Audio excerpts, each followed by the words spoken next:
Senate Minority Leader Chuck Schumer's sudden change of heart about the Republican spending bill helped avoid government shutdown, but opened him up to some harsh criticism and questions about his leadership from his own party. And here to tell us why he did it is Chuck Schumer. Thank you. He's also the author of the new book, Anti-Semitism in America, A Warning. Please welcome Senator Chuck. Thank you. Yes. Thank you. All right. So I'm just gonna throw it out there. Why? Great. What were you thinking and why? Okay. So look, I knew it was a difficult choice, and I knew that I'd get a lot of criticism for my choice. But I felt as a leader I had to do it. Here's why. The CR bill was bad, no question. And it allowed a slush fund, which allowed money to be pushed around. Explain it for the people who don't know what There's CR a means. CR means and what you did. continue the government spending. Right. A shutdown, the alternative is cut off the government spending. And here's what would happen if we cut off government spending. It would be devastation like we have never seen. Worse than we're seeing now? Much. Here's why. That's why I did it. I wasn't going to take this flack just for having a lot of fun. Mm-hmm. The bottom line is a government shutdown works like this. All government spending is stopped, all. And then the executive branch, Trump, Musk, Doge, and this really evil man people don't know about, Vote, who's head of OMB, his name is Vote. What's would OMB? have What does OMB mean? OMB is the Office of Management Budget, which determines the spending. And they could cut off anything they want simply by saying it's not essential. So, day 2, SNAP, food for poor kids, not essential.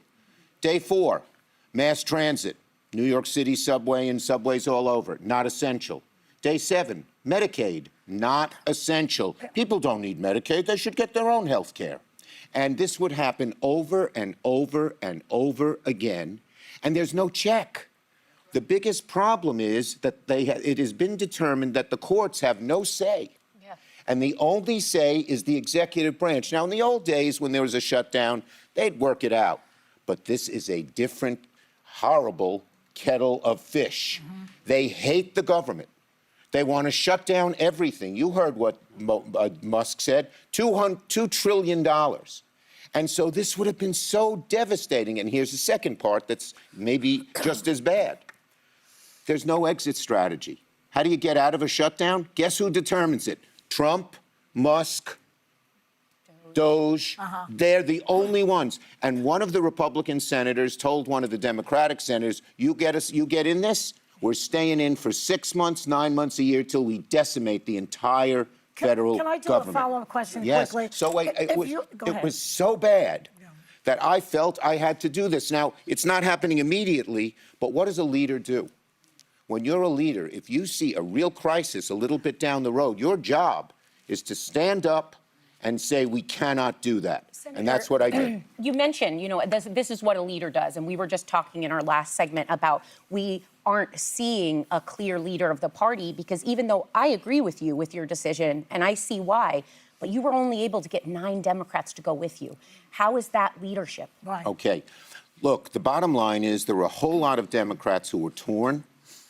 And they, on the one hand, people were clamoring, do something now, do something now. Now, do we have to act and do we have to fight these Republicans, this right-wing group, the MAGA. Not all Republicans, every step of the way. But do it in the smartest way possible. If you're fighting them and then you end up in this shutdown, let me tell you something. If we ended up a shutdown 3 weeks from now, people would come to me and they'd say, they just cut off my Medicaid. They just got rid of my veterans benefits. Stop it. And I say, we can't, we're in a shutdown. And then they'd say to me, why did you let the shutdown happen? Yeah. So a lot of people responded to the anguish. I appreciate it. I am furious. I wake up 3 in the morning sometimes, so worried about the future of the country under these oligarchs or or whatever, oligarchs, I guess. Yes. And but you've got to find.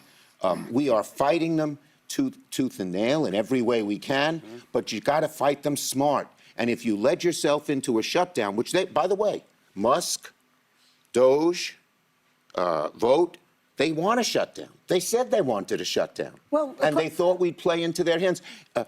this guy Vogt, who's head of the Office of Management Budget, has a whole list of what he wants to cut. And the Republican dream, not the Republican dream, the MAGA right-wing Republican dream of decimating the government, you know why they do it?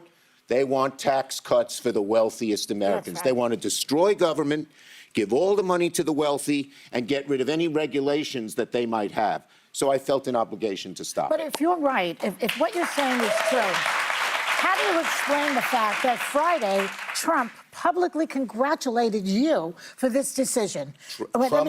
He said you did the right thing. Yes. He said your decision, quote unquote, took guts and courage. Was he trying to trick you? Troll me. He's trolling. He was trolling me. I know this guy. It's so confusing, though. Well, People are reading that. He's trying to confuse people. He always tries to confuse people. He tries to hide what he does. And by the way, that's another. You know, we Democrats are fighting them very hard. And what are we fighting them on? Today, we have a Medicaid Day of Action. Hakeem and I have set this up for the Senate and House. And we have senators and congressmen going to all different parts of their states and districts talking about how bad the Medicaid cut would be and why give tax cuts to take that money away from people, average folks, and give it to the very wealthy. God almighty, these guys are rich enough. God bless them. They don't need more money, but they're so greedy. But wait, so Trump he tries to hide all this. He tries to hide all this about talking about Greenland or changing the name to the Gulf of America. This is another way of him trolling. Distracting. Distracting. Yes. Senator, I want to ask you, because I actually do agree with your decision to keep government open. I think no one wins. It costs the economy billions of dollars. Federal workers are left in the lurch in a shutdown. But I'm a Republican. I'm not really your core constituency. They're very nice. I have a lot of relatives who are Republicans. There are many nice ones. But some of the progressive members of your caucus are not the House caucus are not with you. Jasmine Crockett questioned your leadership. Hakeem Jeffries dodged a question about your alignment over this and obviously voted the other direction.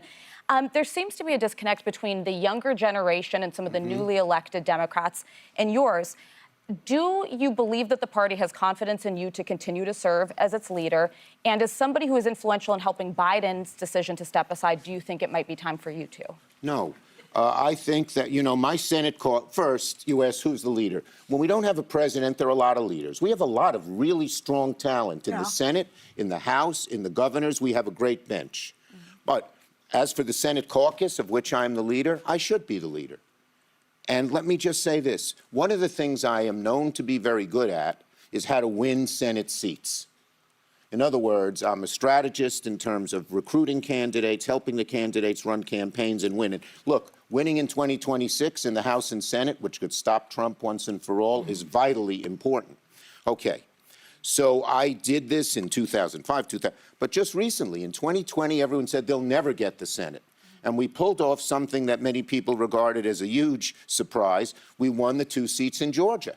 We got John Ossoff and Raphael Warnock, the first African-American ever elected in Georgia in 100 years or a long period of time.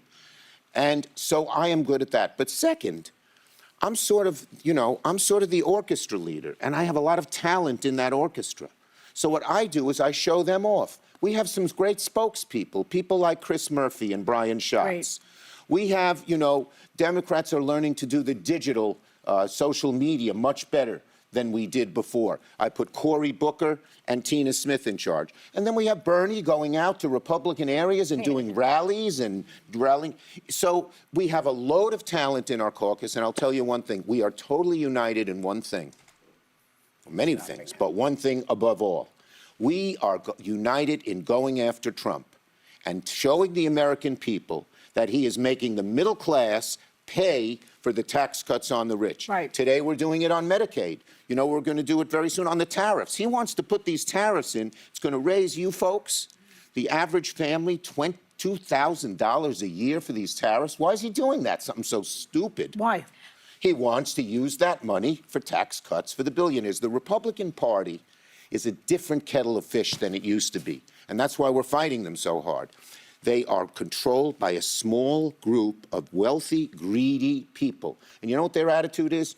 I made my money all by myself. How dare your government take my money from me? I don't want to pay taxes. Or, I built my company with my bare hands. How dare your government tell me how I should treat my customers, the land and water that I own, or my employees. They hate government. Government's a barrier to people, a barrier to stop them from doing things. They want to destroy it. We are not letting them do it, and we're united.